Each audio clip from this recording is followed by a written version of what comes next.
न्याय क्रांती न्यूज, अन्यायाविरुद्ध आवाज। वाकड परिसरातील शनी मंदिर ते मारुंजी रोड या मुख्य मार्गावरील पदपथांची अवस्था दयनीय झाली आहे। या संपूर्ण पट्ट्यात पदपथांवर मोठ्या प्रमाणावर अतिक्रमणे झाली असून पादचाऱ्यांसाठी चालणे हे जीवघेणी कसरत ठरतीये। विशेष म्हणजे महापालिकेची कारवाई केवळ कागदोपत्री किंवा तात्पुरती असल्याची भावना स्थानिकांमध्ये निर्माण झाली आहे।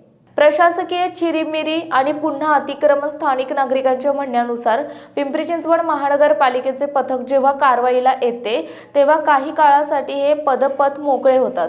मात्र अवघ्या काही तासात किंवा दुसऱ्याच दिवशी परिस्थिती पुन्हा जैसे थे होते। अतिक्रमण करणारे व्यावसायिक संबंधित अधिकाऱ्यांना चिरीमिरी लाच देऊन आपले बस्तान पुन्हा मांडतात, असा गंभीर आरोप आता नागरिक उघडपणे करत आहेत।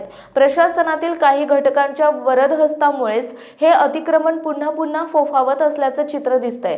पादचाऱ्यांच्या जीवाशी खेळ छायाचित्रात स्पष्ट दिसत असल्याप्रमाणे कचरा, प्लास्टिकचे क्रेट्स आणि व्यावसायिकांचे साहित्य थेट चालण्याच्या रस्त्यावर पसरलेले आहे।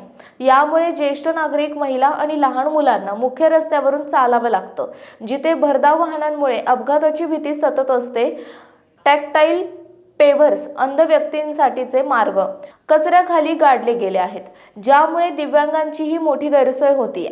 कायमस्वरूपी तोडगा हवा। केवळ तात्पुरती कारवाई करून फोटो काढण्यापुरते मर्यादित न राहता महापालिकेने या अतिक्रमणांवर कायमस्वरूपी तोडगा काढावा, अशी मागणी जोर धरतीये। भ्रष्ट अधिकारी आणि अतिक्रमण करणाऱ्यांवर कठोर कारवाई न झाल्यास येणाऱ्या काळात नागरिकांच्या वतीने तीव्र आंदोलन छेडले जाण्याची शक्यता आहे। प्रशांत काटे, न्याय क्रांती न्यूज, पिंपरी चिंचवड। आपल्या परिसरातील बातम्या पाहण्यासाठी चॅनलला सबस्क्राईब करा, व्हिडिओला लाईक करा आणि बेल आयकॉन दाबायला विसरू नका।